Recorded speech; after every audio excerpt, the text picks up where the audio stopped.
दोस्तों 90 के दशक की सुपरहिट एक्ट्रेस ममता कुलकर्णी के रहस्यमयी 24 साल तक वो कहाँ थी, क्या कर रही थी, इसके बारे में पूरी यह वीडियो है। पूरी जानकारी आपको मिलेगी। बहुत ही रहस्यमय वीडियो है। इस वीडियो को आप जरा सा भी स्किप ना करें। यदि आप स्किप करेंगे तो अच्छी जानकारी से हाथ धोलेंगे। ममता कुलकर्णी के रहस्यमयी 24 साल तक उन्होंने क्या किया, कहाँ रही, उनके बारे में यह वीडियो है। दोस्तों विकी गोस्वामी से उनका क्या रिश्ता था, इसके बारे में हम बताने जा रहे हैं। बहुत ही अच्छी वीडियो है। डी कंपनी का ऐसा कौन सा वो शख्स था जिसने फोन किया था राजकुमार संतोषी जी के पास, जो डायरेक्टर थे फिल्म के, इसके बारे में पूरी वीडियो है। इनके करियर की शुरुआत कहाँ से हुई, कैसे वो एक महान एक्ट्रेस बनी, लाखों करोड़ों प्रशंसक उनके, जब उनकी फिल्में रिलीज होती थी तो इतनी भीड़ होती थी कि टिकट के लिए मारा मारी होती थी, उसके बारे में बताने जा रहा हूँ। उनका जन्म कहाँ हुआ था, कितनी बहनें थी, उनकी माताजी क्या करती हैं, पूरी जानकारी आपको मिलेगी। इस वीडियो को आप जरा सा भी स्किप ना करें, कहीं आपको दूसरी वीडियो देखने की जरूरत नहीं पड़ेगी। दोस्तों ममता कुलकर्णी का जन्म 20 अप्रैल 1972 को मुंबई महाराष्ट्र में हुआ था। 20 अप्रैल 1972 महाराष्ट्र में इनका जन्म हुआ था। इनकी दो बहनें थीं, एक बहन का नाम मिथिला और दूसरी बहन का नाम मोमिना था। इनकी माता बहुत ही धार्मिक स्वभाव की महिला थी। रोज सुबह शाम आरती करती थी, पूजा पाठ किए बिना वो अन्न नहीं ग्रहण करती थी। सुबह उठ करके स्नान ध्यान करना, भगवान की भक्ति करना, पूजा करना, आरती करना, सुबह शाम आध्यात्मिक किस्म की महिला थी, जिसका पूरा असर ममता कुलकर्णी के जीवन पर पड़ा। ममता कुलकर्णी भी बचपन में भगवान का पूजा करना, हवन करना, धार्मिक स्वभाव की महिला थी। दोस्तों ममता कुलकर्णी के बचपन से ही पढ़ाई लिखाई में बहुत ज्यादा रुचि थी, पढ़ने में बहुत तेज थी। जिन्होंने संत जोसेफ स्कूल इंटरनेशनल स्कूल से उन्होंने हाई स्कूल की परीक्षा पास की थी। लगभग 16 साल की अवस्था में ही इनकी माता की इच्छा थी कि हमारी बेटी एक्ट्रेस बने, फिल्मी दुनिया में अपना नाम कमाए। अपनी माता की इच्छा को पूरा करने के लिए, इनके बचपन का नाम रानी था, अपनी माता की इच्छा को पूरा करने के लिए इन्होंने फिल्मी दुनिया में कदम रखा। 16 साल की अवस्था में ही इन्होंने फिल्मी दुनिया में जाना शुरू किया और एक से एक सुपरहिट फिल्म इन्होंने दिया।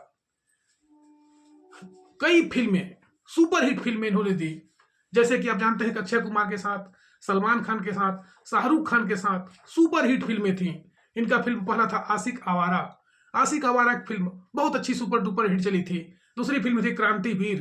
क्रांतिवीर में इन्होंने बहुत अच्छा अभिनय किया था। लाखों करोड़ों प्रशंसक, सिनेमा घरों में भीड़ लग जाती थी, लाइन लग जाती थी। ऐसी ममता कुलकर्णी जब अपने जीवन के चरम चढ़ाई पर थी, सबसे अच्छी उनकी फिल्म थी सबसे बड़ा खिलाड़ी। सबसे बड़ा खिलाड़ी फिल्म बहुत अच्छी सुपर डुपर हिट हुई थी। और इसके बाद आई थी करण अर्जुन। करण अर्जुन से इन्होंने बहुत नाम कमाया था, लेकिन एक बोल्ड सीन के चक्कर में, एक पत्रिका विज्ञापन के चक्कर में इन्होंने अपना सब कुछ दांव पर लगा दिया। राजकुमार संतोषी जो फिल्म के डायरेक्टर थे, उनसे इनका विवाद हुआ। इसके बाद इन्हें हर्जाना भी भरना पड़ा। इसके बाद आगे चलते हुए इन्हें धीरे धीरे करके फिल्म भी कम मिलने लगी। जब फिल्में कम मिलने लगी तो कहा जाता है कि डी कंपनी का छोटा राजन राजकुमार संतोषी के पास फोन किया था। अब किसके कहने पर उसने फोन किया? क्या इनके रिश्तेदारों ने फोन कराया, इनके प्रशंसकों ने फोन कराया, या इनके घर के लोगों ने फोन कराया, या स्वयं इन्होंने कहा? जब छोटा राजन ने फोन किया, इसके बाद पुनः इन्हें फिल्में ऑफर होने लगी, लेकिन पहले जैसा रुतबा नहीं रह गया। धीरे धीरे करते करते 2 महीने, 4 महीने, 6 महीने बाद इनके अंदर परिवर्तन आने लगा और फिल्में कुछ कम हो गई। जब इनकी फिल्में कम हो गई तो इनका नाम ड्रग तस्कर, जो विकी गोस्वामी था, ड्रग तस्कर, 2000 करोड़ का उसके ऊपर हवाला कारोबार के चक्कर में धन का लेन देन का, हेरा फेरी का उसके ऊपर मुकदमा चल रहा था, उससे इनका संबंध जोड़ा गया। जिसका नाम था विकी गोस्वामी, जो दुबई में रहता था और कभी कभी भारत आकर के भी अपना कारोबार करता था। उसके ऊपर 2000 करोड़ रुपए का लेन देन का, हेरा फेरी का केस चल रहा था। इसके बाद धीरे धीरे करते करते जब इनकी फिल्में कम होने लगी तो इन्हें अपने आप में हीन भावना जागृत हो गई।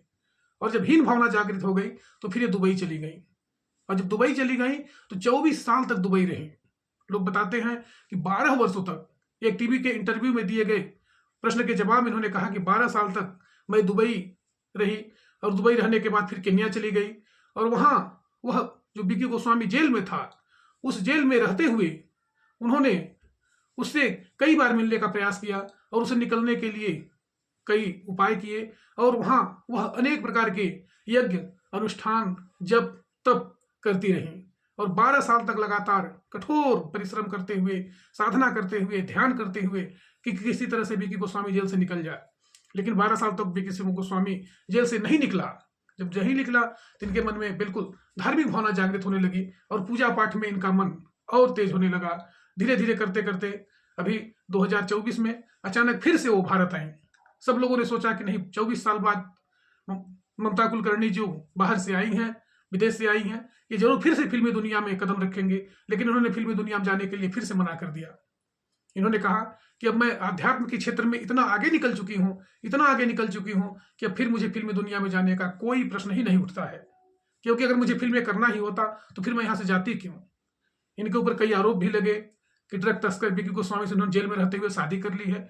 बाद में इन्होंने कहा कि नहीं, ऐसा कुछ नहीं है। एक सिरे से उसे नकार दिया। उन्होंने कहा कि बस उससे मेरा एक दोस्त जैसा रिश्ता है, मैंने उससे शादी नहीं की है।